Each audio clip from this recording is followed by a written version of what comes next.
Welcome back to Season 5 of the Changing Earth podcast with Sara F. Hathaway, blending survival fiction and fact to bring you entertaining education that will help you dream, survive, and thrive. And now, here's your host, Sara F. Hathaway. Hello and welcome back to the Changing Earth podcast. This is episode number 175, Season 5, Episode 12. Well, I'm all done with my surgery. My foot, I had to have it repaired. It's just genetics. It's nothing fun. I wish I could tell you that, well, you should see what the other guy looks like. I've started making up stories about, how I actually broke it. But honestly, it was just genetics. I had to have some parts of my feet repaired so that it wasn't in so much pain all the time. And my big toe was actually cutting into my secondary toe because it was so angled off. So not really exciting, but time to get it done. Got it done. It's going to be a long road to recovery, and I'm absolutely going crazy. I wish I could tell you that I'm sitting here and just enjoying myself, but I'm not. I hate sitting still. My rear end hurts from sitting on it so much, and I'm just going kind of stir crazy. So I've already got my mats down. I've been practicing a lot of my jujitsu because I can do that from my knees. I can do a lot of my kicks from my knees and do push-ups, sit-ups, things like that, because I am going absolutely bonkers. But it needed to be done. Got it done. So now we're just recovering and doing that. And I don't envy anybody who's, been put in a similar situation or has to do this long term. Another thing that I'm doing is because of the concern for blood clots, I have to give myself 2 shots every day. And so I don't envy that either. Anybody out there who has to, give yourself shots daily on a daily basis is, I'm just so sorry. That really, really sucks. So I'll be happy to be done with that process and just back to healing.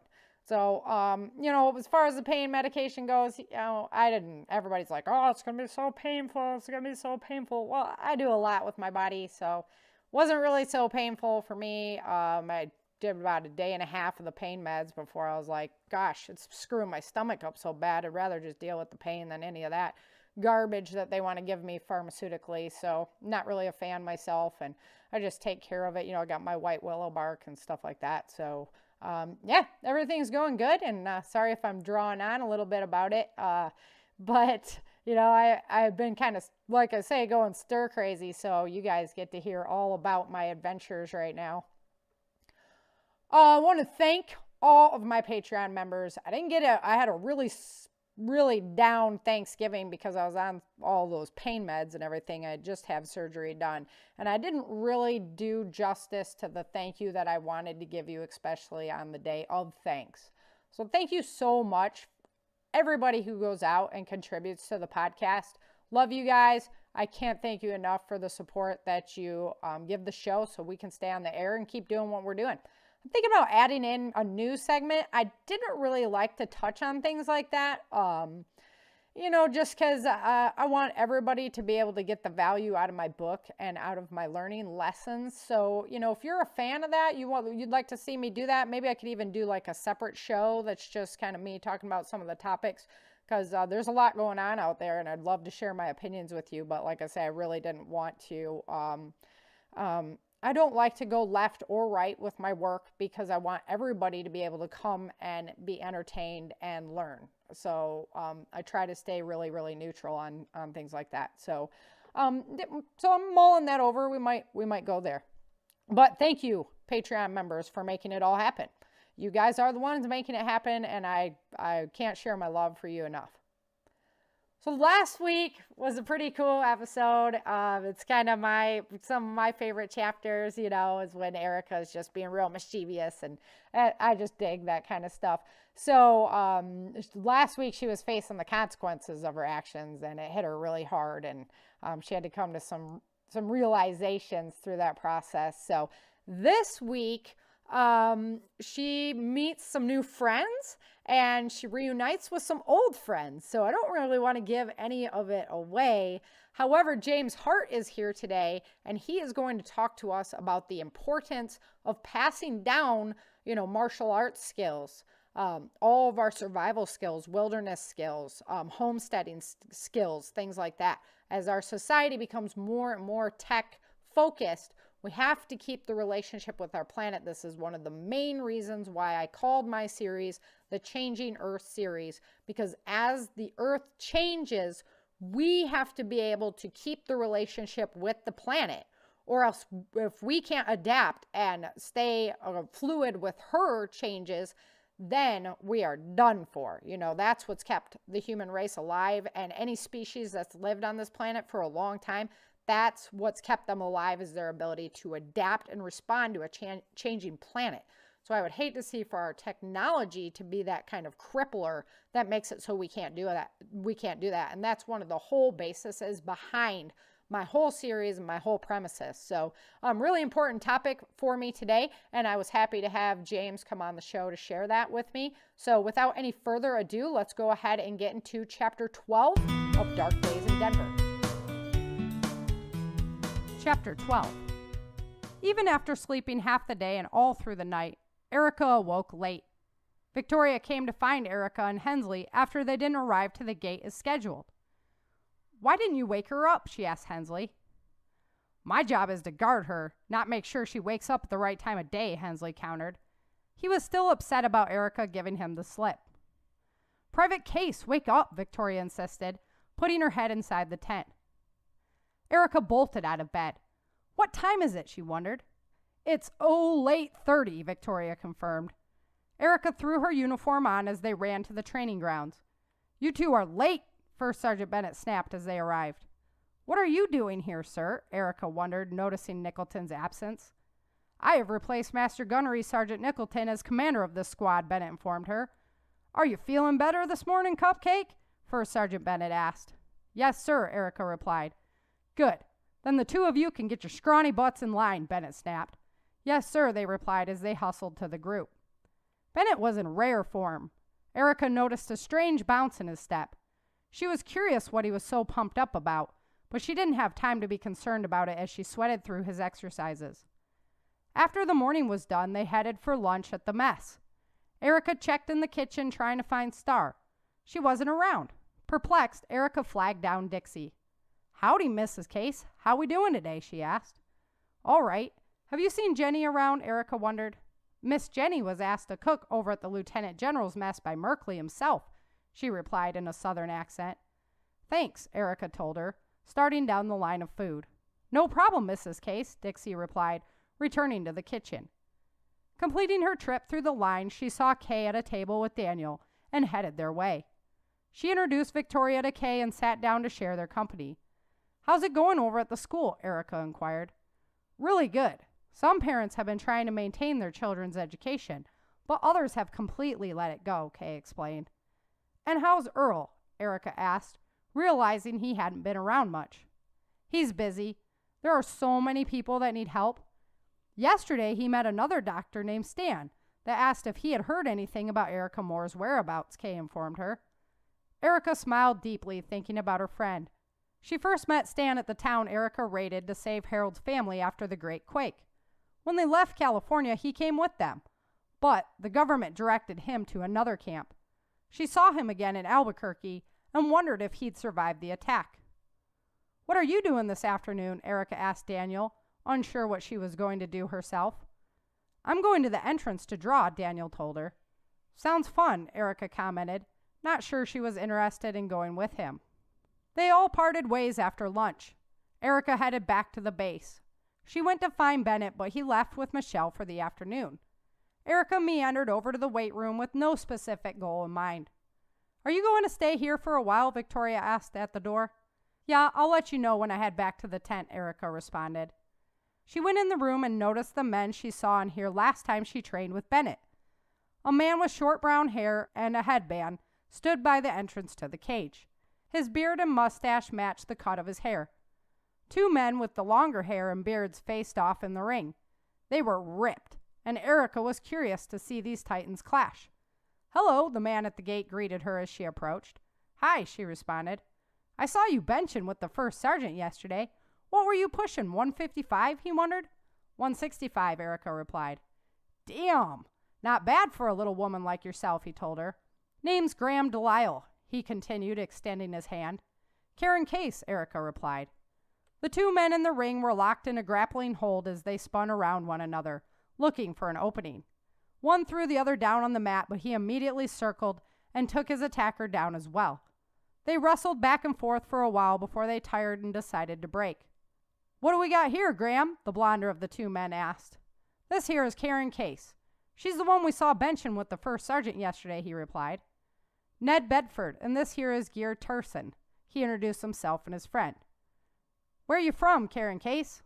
"I'm originally from Michigan, but I lived in California when the Great Quake happened," she replied. "Oh, she's a Cali girl, boys," Gear attested. "That's right," Erica confirmed. "Yeah, but are you a Cali girl?" Gear asked, putting his fingers up to his lips like he was smoking something. "Sure," Erica agreed, remembering Bennett's scowl. "Oh well, he's not around now," Erica thought. "Let us get cleaned up," Gear told her. Erica waited as the men exited the arena and put t-shirts and hats back on. They headed out to a corner of the base and lit a joint. As they partook, Gear showed off all the latest knives he had produced. There was one that Erica took a liking to that he wore concealed in the small of his back, and a particularly beautiful Roman short sword that he loved. "We'll have to go over to my shop one day," he told her. Graham talked about his wife and 3 boys. The oldest, Benny, was Dexter's age, and the youngest, Kip, was Daniel's age. Ned didn't have a wife. He had gotten a divorce a while back, and both his children died from pneumonia after the quake. Gear's wife's name was Elizabeth. They had 2 children, a son, Ren, and a daughter named Lisa. "I believe in the Norse gods," Gear declared. "When Ren turns 8, I'll start teaching him Glima, the Nordic fighting style." "Sounds interesting. I'd love to learn some," Erica added. They re-entered the building and ducked into the weight room unnoticed. Erica's head was feeling light and she smiled widely. "We're back off to work. Take care, Cali girl," Gear told Erica. "It was nice to meet you guys," Erica concurred. Graham and Ned said goodbye and Erica was left alone in the quiet of the weight room. She didn't really feel like working out anymore and went exploring the building to find Victoria. There were more hallways than she thought, and she found herself in a hallway with a door. The sign read, "Restricted Access." Curious about what was back there, she turned around and went back to the weight room. Bennett was there talking to Victoria. Erica's heart pounded. He'd know they were breaking the rules. "You must have been dropping some bomb in the bathroom," Victoria blurted out as Erica approached. "Yeah, must have been that rabbit stew," Erica said, smiling widely at Bennett. "What are you so giddy about, Miss Smiles?" Bennett asked, sensing something was amiss. "How's Miss Longlegs?" Erica wondered, changing the subject. Bennett blushed a little. "Michelle is fine." "I see," Erica said, making him feel awkward to cover her own tracks. "You just finishing up?" he wondered, noticing her lack of perspiration. "Actually, I haven't really been feeling it today. I've just been hanging out," Erica told him. He looked at her curiously. "With who?" he wondered. "My friend, Staff Sergeant Gleason here," she told him. "Anyway, I'm headed home to sharpen my knives." "Okay, get some rest. You look tired," he told her. "I will," she replied. Erica headed out the door with Staff Sergeant Gleason. "Thanks for the cover, Victoria," Erica said. "Just like old times, right?" Victoria laughed. "Yeah, except Bennett's cool. He'd be pissed I wasn't doing what was expected of me, but he'd get over it. He's always been there when I needed him and saved my ass too many times to count. I respect him. That's why I listen to him. All he's ever tried to do is make me a better version of myself." "I get it," Victoria answered. "That's the same reason I follow Merkley. He helped me get away from that psycho landowner that took me in. If I fight, I'm safe. If the feds win, I'm screwed. I killed that asshole. I'll be going to the prison camp." "How would the feds know?" Erica wondered. "Merkley got me out of a holding cell after the invasion," Victoria answered. "I was already headed there." "Good for you," Erica told her. "Enough was enough. We trained to fight, and I was done cowering," Victoria said as they approached the tent. Erica was proud she'd given the woman the tools she needed to defend herself so long ago.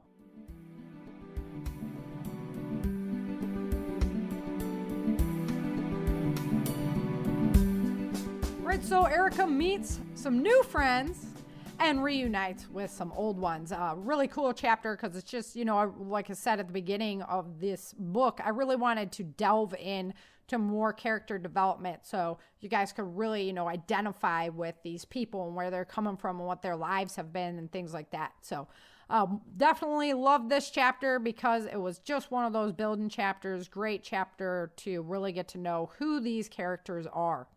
And one of the things that Geir talks about is his drive to teach his Nordic traditions to his son. And it really got me thinking about how important passing down these skills that we're learning is. And so today, James Hart is here with me. I mean, James hardly even needs an introduction because this man has been on my show. He's been with me since the very beginning of my author journey. And now I've come to know this man more as family than I would say a friend.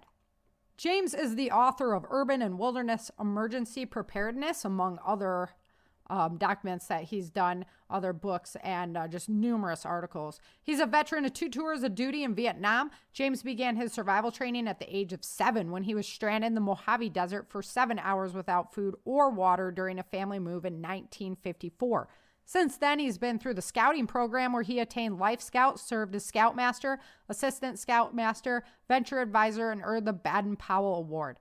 An avid outdoorsman, he has winter camped in Utah, northern Quebec, Canada, snowshoed in upstate New York, Utah, and Quebec, and camped in the Mojave Desert of California, in the Uintah Mountains of Utah, and the piney woods of East Texas, among numerous other locations. James has traveled and been through 42 of the 50 states of the U.S., 3 provinces of Canada, and sailed the Pacific Ocean, and crossed the equator in 35 countries from jungles of South America to the Himalayas of Nepal. Having earned an Associate's of Photography degree from Houston Community College, he has beautifully captured many of his travels with his camera. Now retired from a career with the Trinity River Authority of Texas, James resides in Dallas, Texas, where he lectures on wilderness and survival training. He is the author of SWET, Survival and Wilderness Experience Training, Urban and Wilderness Emergency Planning, 35 other booklets on wilderness training, monthly articles for Survival Life magazine, and a column and articles for the Garland Messenger newspaper. James also does workshops and speaking engagements. If you would like to contact James or find out more about what he does, you can contact James at www.heartsurvival.com. That's www.heartsurvival.com. Heart is spelled H-A-R-T, survival.com. So let's go ahead and welcome James to the show. Today, I am here with James Hart. James, thanks so much for joining me today on the show. I so appreciate your time. Thank you, and it's always a pleasure. Yeah, you know, you've been with me for a long time now. And I always say, like, the funniest thing is we didn't even meet because of survival or, you know, prepping information. We met because of our books, and it was just kind of, I think it was, you know, fate of God that we got kind of introduced to each other at that point. So I appreciate your friendship a lot. Yeah, it's been a ride. It's been a good ride, and right? I've been glad to be able to help you on your books there, especially when Erica was coming through Utah and some of those places there, places that I knew. And, you know, I grew up there in Utah and Southern California, and I really love Utah. It's a wonderful place, and I do a lot of camping and hiking there in Utah, and now that I've gotten up in years, I dream about the fun that I've had there in southern Utah and in the Uintas and in the deserts and the rock hounding that I've done in those places, and it's been a pleasure helping you write those parts of the book, not writing them, but explaining and telling you about those parts. Yeah, that was really, really cool. Super helpful information because I always try to make it real accurate on where we're at geographically and what's going on. And I got the honor of driving through there when we came home from Colorado, and I was like, oh, this is what James is talking about. This is freaking beautiful out here. So yeah, then you can certainly cook across that state. You know, we made a lot of time up there. So yeah. It's hot in the summertime during the day, but those deserts, they can get cool and even cold at nights. You know, t-shirts in the daytime, jackets at night. Yep, all snuggled in the mummy bag. Yeah. Yeah. I put myself in between the boys now. I figured it out when I'm camping. I'm always so cold that now I'm like, just pack them around me, Yep. They're like, Mom, I'm hot. I'm like, get back over here. Keep me warm, man. So we're about to start some new adventures together, and I don't want to elaborate too much, but it's going to be a lot of fun once I get out your way. So everybody can look forward to some awesome stuff going on when that happens. So that'll be a ton of fun. Yep. So today we are talking about the importance of passing on skills that we learn to new generations. And, I have been just have my eyes open wide because of Taekwondo, honestly. The guys who started the UWTA, they were in the war and they were over in Korea and learned this martial art and brought it home to America and shared it, with thousands and thousands of people. They've impacted so many lives. And it was just like, this is incredible. And if people didn't take the time to pass on the knowledge and these skills, then nobody would know them and nobody would have their lives impacted in that way. So it's really, really cool. So I wanted to talk to you about that because I know that you have been so influential in passing on survival skills and wilderness survival skills. And so I wanted to talk a little bit about your history as far as that goes. So why don't you just kind of get into like some of the scouting stuff that you were involved in and just why, you feel that was so important for you to get involved in? Yeah. In my younger years, my stepdad, who raised me, he took us in the outdoors quite a bit. And being the man he was, we would get in some pretty rough situations.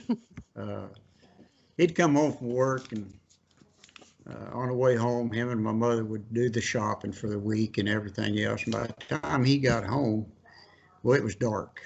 And, he'd decide on the spur of the moment, well, we're going to go camping or we're going to go fishing or whatever. And this was in either Utah or California, depending on which place we was living at the time. If it was California, well, we'd go to the Mojave River. And at that time, it was anywhere from knee to ankle deep, and it being a desert type of area, it was a lot of sand and everything else. Well, being dark,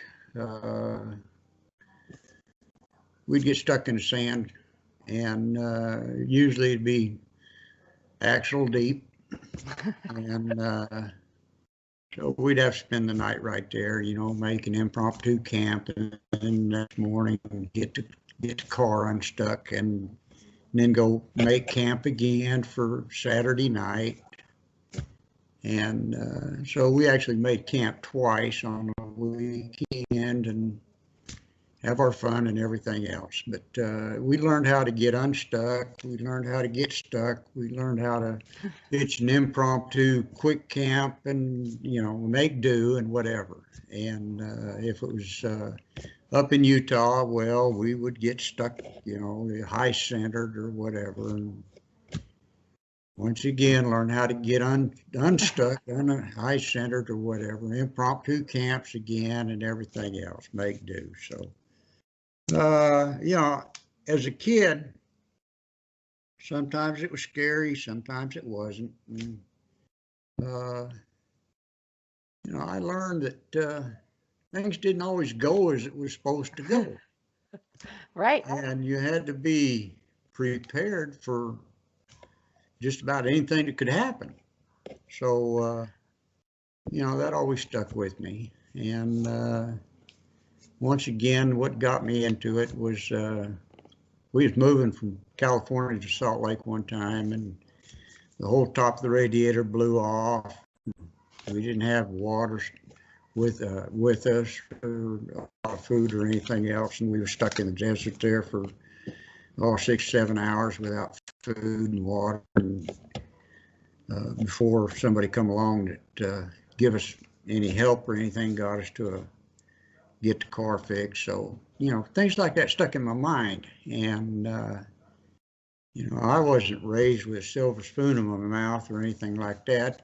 Was raised on welfare for a good bit of my life growing up. And we made do, we didn't have sleeping bags, so we'd get 2 blankets, fold them half over each other, and that was our sleeping bag. We made do. Didn't have tents, so we used tarps. In fact, I didn't buy my first tent till I was 60, I don't know, 66 years old, about 66 years old. Yeah. I always had lean-to, or I made my shelter, and, I didn't think nothing of it. It was just the way I liked it to be. And, I had talked with my grandparents and everything else. My grandfather died at 94 years old, and he was a pioneer. His father was a pioneer. They drove Brigham Young's wagons across the prairies, so they toughed it. They went through, my grandparents went through the Depression, and my mother, they had hard times. So, talking with them and everything else, and the way I grew up, same thing. We had hard times. We made do. And of course, kids nowadays, my son and they don't know what hard times are. Yes, sir. It's true. And, Yeah.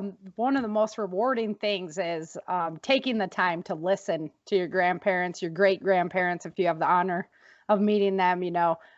Some of the coolest stories and just eye-opening things to like you say, what life, really was, how hard it really was, how blessed we are to be alive right now is, listening to those stories. Yeah. I mean, back then, you lived to survive, and you survived to live. I remember times where, believe it or not, we were down to our last bowl of beans in the house, the last bowl of rice. And I was only second grade, third grade. We were on welfare. Hell, we were poor. And welfare back then was much different than it is now. You didn't just get your EBT card and go to the grocery store and buy T-bones. Yeah. You didn't get $700 a month, $800 a month, $1,200 a month, plus a e-card. Right? Yeah. You had to get off your ass and go down to the food bank, not food bank, but to the government food center. Yeah. And they gave you a box of food, okay?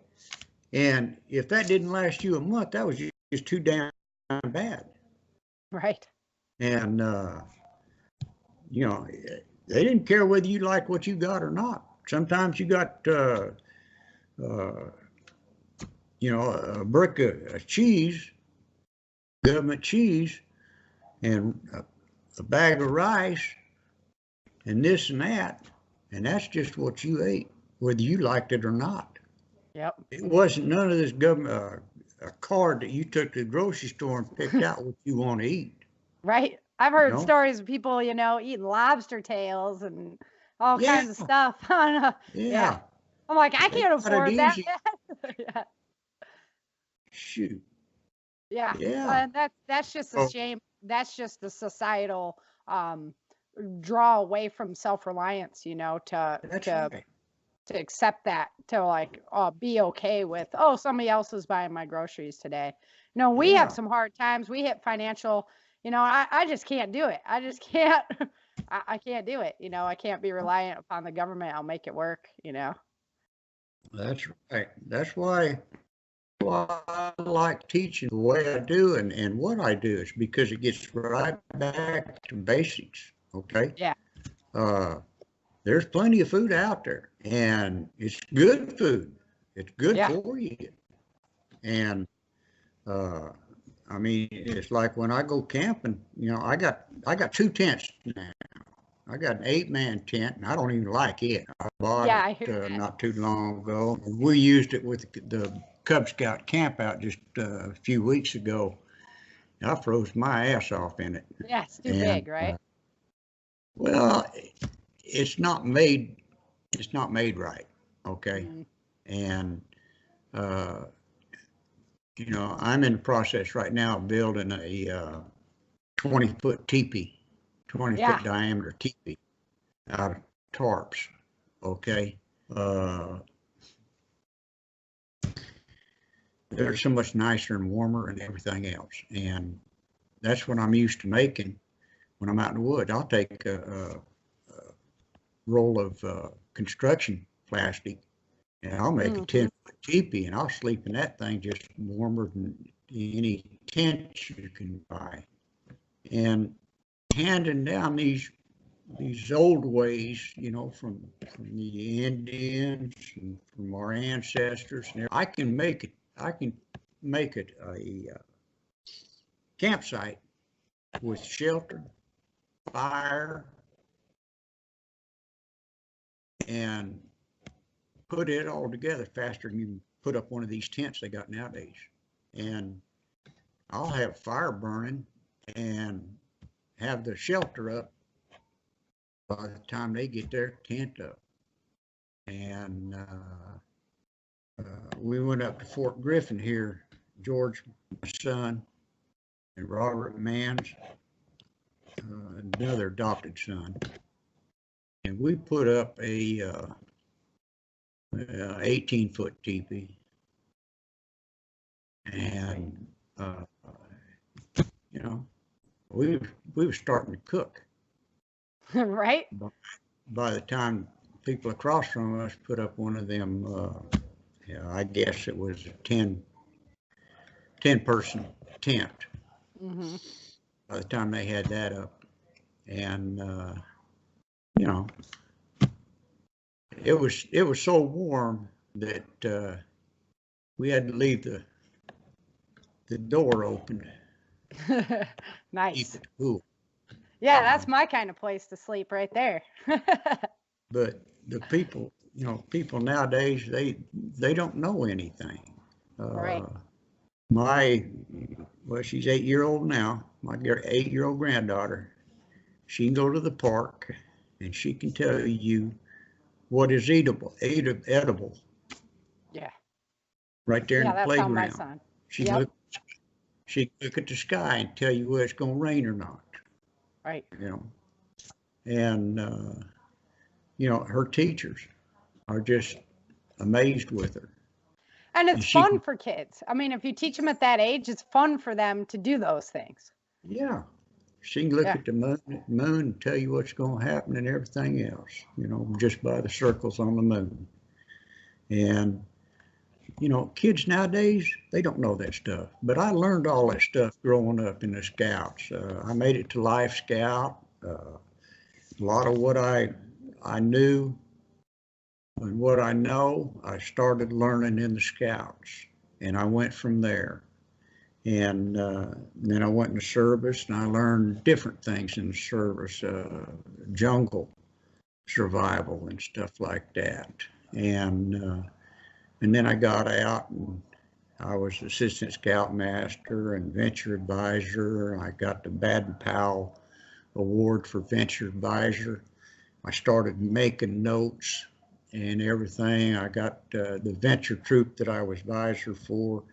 They couldn't even start a fire with a book of matches. They'd never been camping before.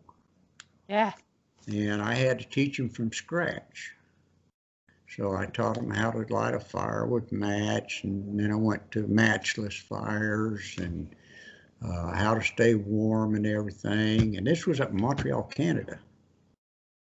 And by the time I got through teaching them, after about 5 or 6 months, they were ready to go camping. By then it was February.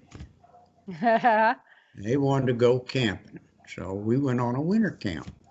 And We snowshoed. Some of us snowshoed. Some of them had cross-country skis. Of course, they were used to this type of weather and everything. Right. So we, when we got to where we was going, we was about 125 miles north of Sherbrooke, Quebec, which is quite a ways up there. And it was dark. And we took off back up into the mountains, and we went about 5 miles, and then we pitched our camp. And they wanted to make a snow shelter. And of course, plenty of snow there. We was in 6-8 feet of snow. Yeah, dig in, right? Yeah. Uh-huh. So I said, I'm not going to sleep in no snow shelter. I'm already cold enough. Snow shelters will keep you warm. Okay. They won't keep you warm like I like. Uh-huh. Yeah, desert man. Yeah, they'll keep you from freezing, I'll put it that way. So they started making their snow shelter. Well, there's plenty of pines, there's plenty of maple, plenty of dead wood around. So I did what I'd like to do. I got me about 6 or 8 good straight poles, and I made me a teepee. And I built a little fire in the middle of it, and it warmed up real nice. And I cooked my dinner. They're still out there digging. And they're out there making that snow shelter. Well, they got it made, and they started digging it out. And they got soaking wet. And of course, there was a fire there that they could stand around, and get warm and take turns. I woke up the next morning, I had 6 of them sleeping in that teepee with me. They had a good time. All survived it. That's awesome. No, I find it admirable that, you didn't have to take the time to teach the younger generations. You didn't have to do that as an individual. And so that's what I find really admirable, is that you've always had this drive to pass on the skills that you were taught as a boy, which is, is awesome. A lot of people don't do that. They get wrapped up into their own stuff, and they don't take the time to realize the importance of passing on those skills to the next generation. That's right. Well, I did that for over 25 years. I taught the young men, and I taught them how to camouflage themselves. I taught them how to start fires. I challenged them. I made them work themselves. I taught them and I challenged them, and that's what the youth like. They like challenges. They don't like to be say, well, you don't know this, and I'm going to teach it to you. I challenged them, and that way you make them think and get their brains going. How would I do this on my own if I didn't have my mentor here with me? Yeah. And a lot of them challenged me too. And you want to do it that way, go ahead. That's half the fun, right? It might be a different way, but as long as it ends up like this, I don't care, because you might have a different way of doing it. And if it don't work out that way, come back and do it my way. And I let them learn for themselves. And, they respected me because of that. And that's what I wanted. I wanted to earn their respect as well as teach them. Right. And that way they learned not only the right way to do it, but another way to do it as well, or another way not to do it. Right. And many of them boys today still have that respect for me. And that's the way I teach it. And that's the way it's supposed to be done. And you don't go out there and belittle anybody. I've never done that. Yeah, you got to give them the sense of worth, right? If you just go and take it from them, then they're like, oh, I'm useless. I can't even do this. So why am I even bothering, right? Yeah. Yeah. And well, them floods they had in Houston during that last hurricane, I believe it was Harvey, that went through there. I Right. had several people down that area that messaged me and thanked me for all the information that I gave them. I never sold it to them. I gave it to them. Right. And they thanked me. They says, they thanked me for all the information I gave them and let me know that they were all right. That, well, this one person said the water got up to in their yard and up almost up to the house, and they didn't have to evacuate, but they had all their food supplies, all their water supplies. They made it through it all right. They didn't have to worry about nothing. They had their barbecue, their grills, all the propane they needed to cook their food. They made it out just fine, all because I told them. So that's one of my biggest concerns is like the reliance that we have nowadays on technology, basically, to do everything for us. We have our smartphone. We don't have to remember phone numbers anymore, right? We used to know like a whole log of phone numbers in our brains. Now I would have like 3 numbers memorized. It's pathetic. Honestly, it is. And so, that's my big concern is like this reliance upon technology. If we were to lose it suddenly, and then people don't have the skills to fall back on to know how to make it work in hard times and how to survive in just a tarp tent. And so that's one of my big things is like the more people that you can make prepared, the more communities you're going to make prepared, and the less chaos we're going to have if something were to happen like that. And That's so, right. so just that just really concerns me that there's not enough of us out there really teaching and sharing the information that we've learned, because some people learn different under different voices, right? That's So, right. How many people keep a telephone book handy? right? Not And many. not many. You just You Google know, that. I'm the Yeah. same way. When they deliver them, I throw them away. You know, Yeah. I got I got tired of stacking them up because they deliver 5 and 6 phone books. You know, Right. and they're repetitious. Hmm. You know, we got 3 small communities here in this area, and I live in the Dallas area, Dallas County. I get the Plano, Richardson, Garland, and then I get Garland, Rockwall, and Wiley.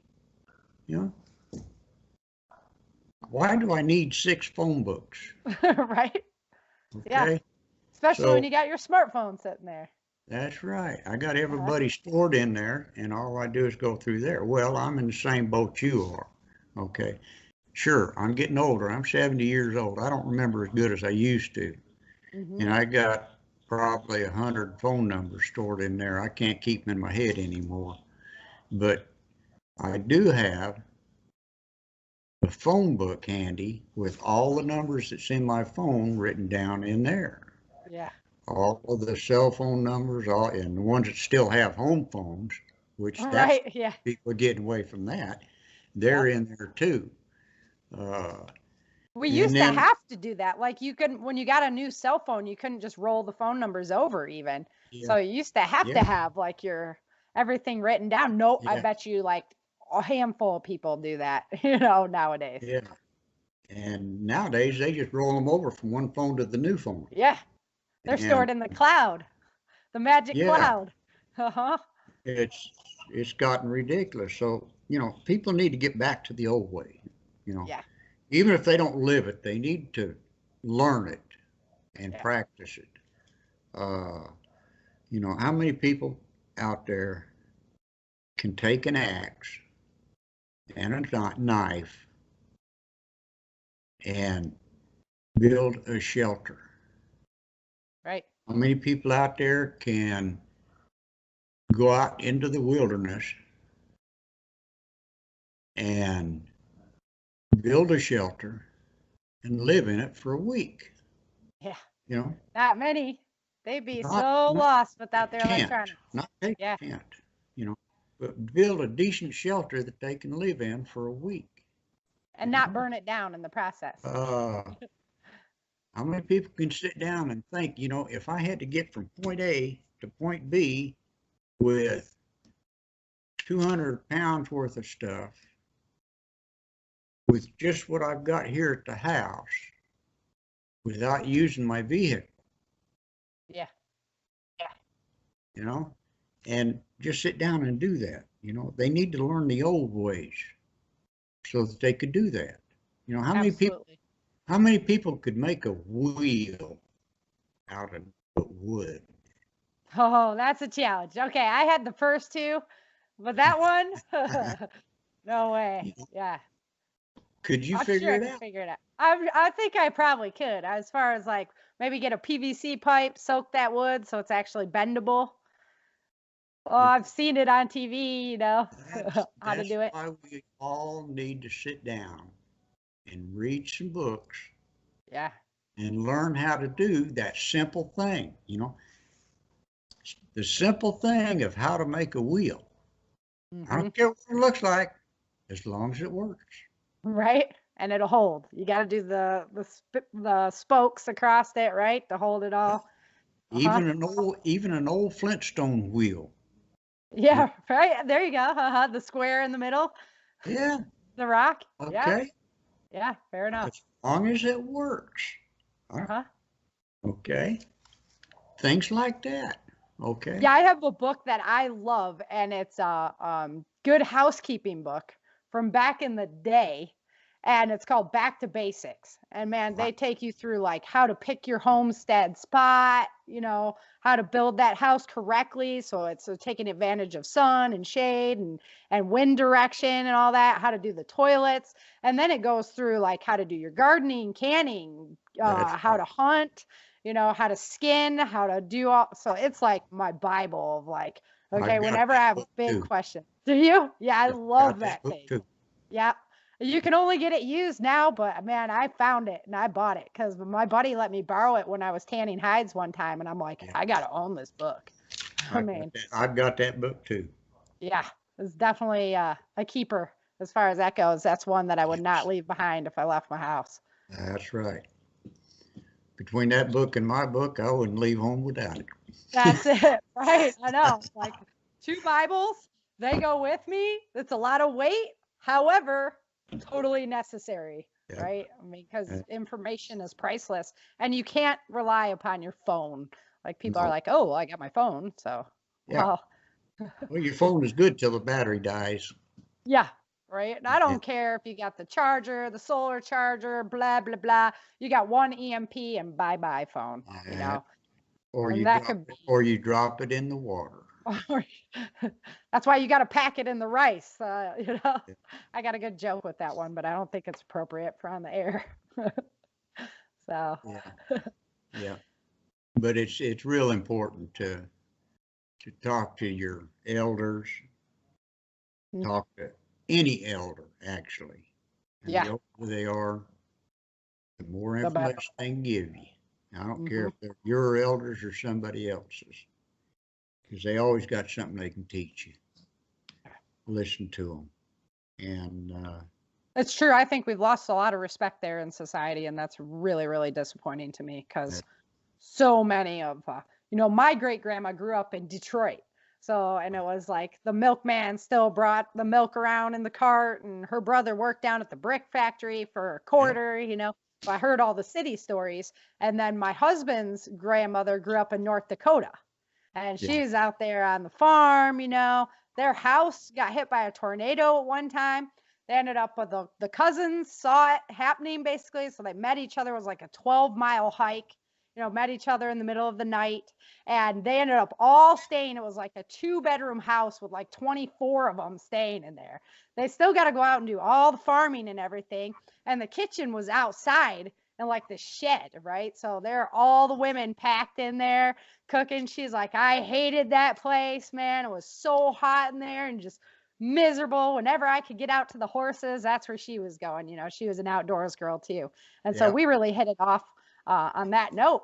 But if I wouldn't have taken the time to really just talk to this woman and get to know her, I wouldn't have heard all those country stories that were like so valuable to me as well. So really rewarding to take the time and do that. yeah. That's right. And a lot of them stories you can learn from them too. Yeah. My grandfather, his brother was a farmer, and you know, I learned a lot. My uncle was a farmer, and I would go over there quite often and help with, milking the cows and taking care of the crops and everything. He grew tomatoes a couple times for Hunt's tomato factory, and we'd go pick tomatoes. Right. And things like that. And he'd tell you stories, everything. Yeah, that's what Brock's grandma lived to be like 103. So she saw, horse and buggy in the fields, right? All the way up to his grandpa had bought, the GPS tractor, right? Where you can just set it and forget it and everything. It's like thinking about just the advancement that she saw in her lifetime, men on the moon and the microwave and all kinds of things we just take for granted that they saw. Yeah, well, just in my lifetime, I've seen black and white TV come out, and I didn't see a TV until I was in the first or second grade. Right. And I remember laying down, going to sleep, listening to the radio, listening to Gunsmoke on the radio. Way back in 52, 53, something like that, 54. Yeah. And so, just in my lifetime, TV's gone from a 12-inch screen to what we've got now. There are no computers. Flat screens and everything. Yeah, touch screen. Telephone hooked to the wall, and you had a party line. Yeah, yep. And you had to stretch that cord around the corner. I've seen a lot of technology advancement. Yeah. Of course, cars had been out for years, but right. There were still people taking buses. Yeah, and so that's the exciting part. I mean, it's cool to watch the technology come, but that's also the fearful part for me, because it's like, you can't leave behind the skills that were so important for human survival and adaptation. That's right. And that's so right. if we can't adapt and we can't stay fluid with the planet, then all our technology will amount to zip. That's right. That's right. If you took away electricity, okay, everything come to a standstill. Yeah. Okay. All of our plants are automated. The way they process vegetables and everything else, it'd come to a standstill because conveyors are all electric. Mm-hmm. Okay. Fair enough. I didn't even actually think about that aspect of like farming and stuff. I know it travels a long way, right? Yeah. It travels so far now to get from the farm to the fork that it's like, okay, you take that away, we're in big trouble, and the farmers will just be sitting on all this food. That's right. That's right. I mean, unless it's a gas-powered conveyor, all of the conveyors will stop. Yeah. Yeah. Now you can't even move it out of the field. So what are you going to do? How are you going to get it to the cities? That's right. Mm-hmm. All them trucks, they'll have to load everything by hand. Everything. Yeah. And honestly, in those areas, because we haven't had to have the manpower there, that manpower might not even exist in those areas to make that happen anymore. Everybody's in the city. Yep. That's right. So, I encourage everybody to learn the old ways. Learn how to tan hides. Okay. Learn how to to make a knife. Learn how to, learn how the old ways were done. Even if you don't use them, learn, pass it on to your children. Okay. And like I say, most of the time so it's fun. important. Like they love that stuff. Yeah. I've I've often wished that I could go up to the Amish and live with them for a while, because they do it the old ways. Okay. And if you really look at it, it looks like it's such a simpler way to do things. It's not as complicated. Stressful, like stressing over what? That's right. That's right. What has stress gotten us but sickness? Yeah. And obesity and and horrificness. Everything. All for the almighty dollar. For what? A piece of paper? What does dollar get you anyway but more stress? Yep. I mean, you take these people that are getting burnt out up there in Paradise and everywhere else. I feel sorry for them and everything else. But by the same token, what have they lost? Yeah. Monetary. It's only monetary. I feel sorry, and for those that lost their lives, but that is the important thing. For their life, it's the only thing important.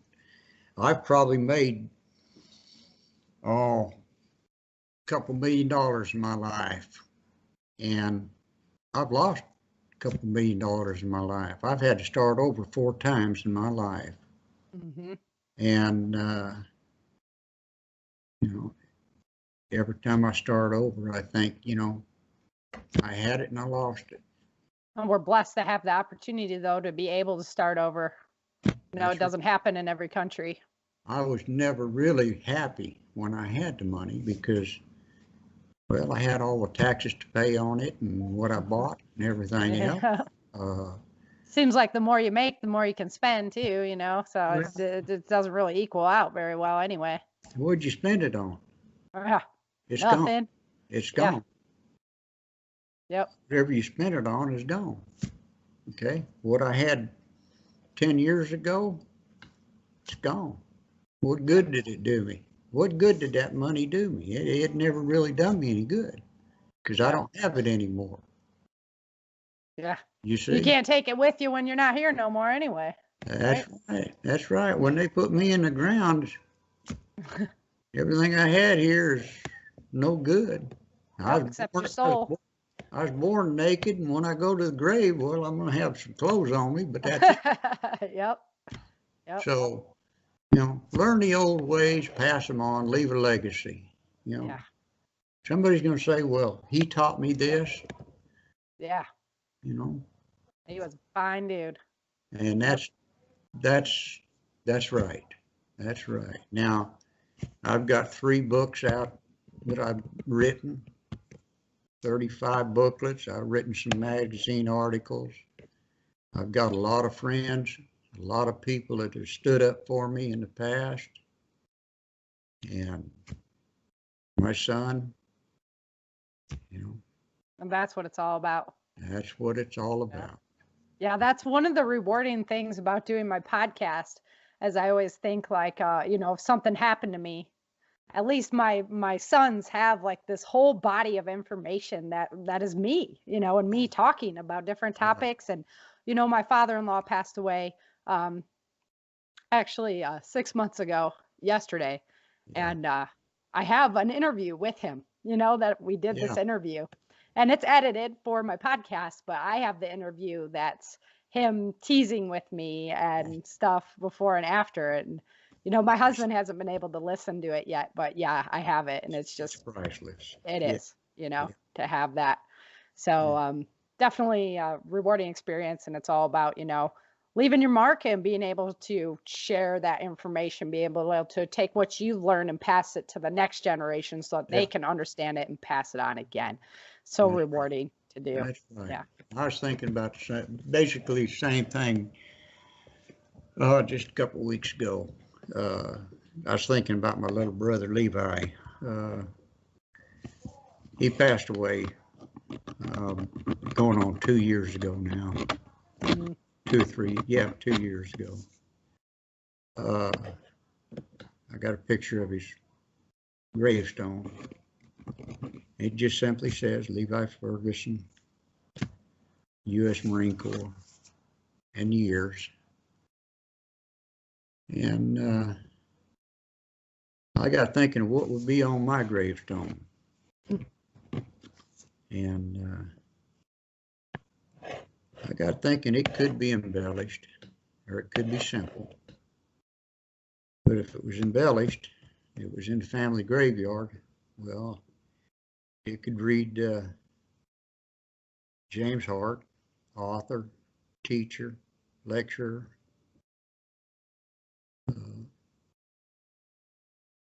U.S. Navy, U.S. Marine Corps. You know, it could be somebody. Yeah. You know. But I left my mark here.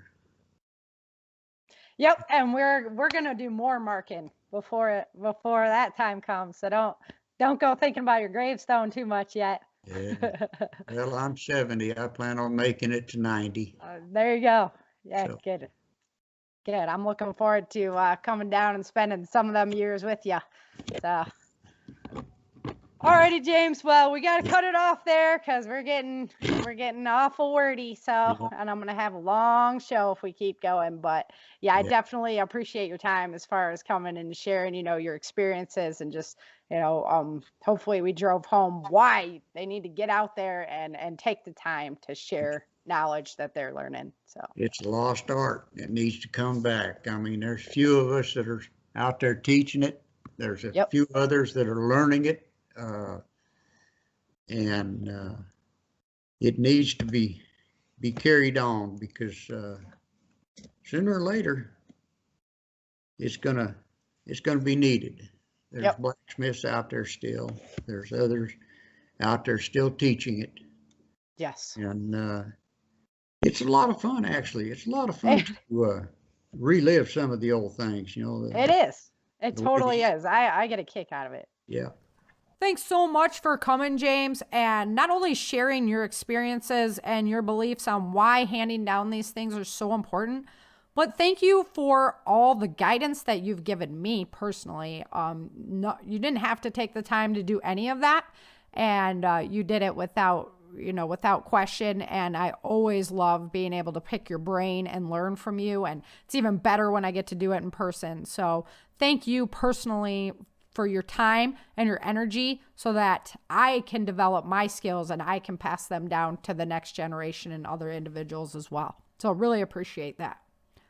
Thank you to my Patreon members. If you would like to become a Patreon member, head on over to www.patreon.com/changingearth.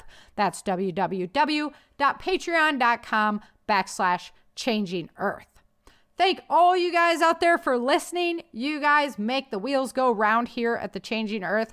Really enjoy sharing my stories with you and being able to educate and enlighten your minds on different ways of survival and different ways that we can do pretty much anything in life because, tons of these skills are just very, very applicable in everyday life. So thank you for coming on over and listening. Happy to share my time with you. And until next time, remember, dream, survive, thrive. Thank you for joining Sara for this episode of the Changing Earth podcast.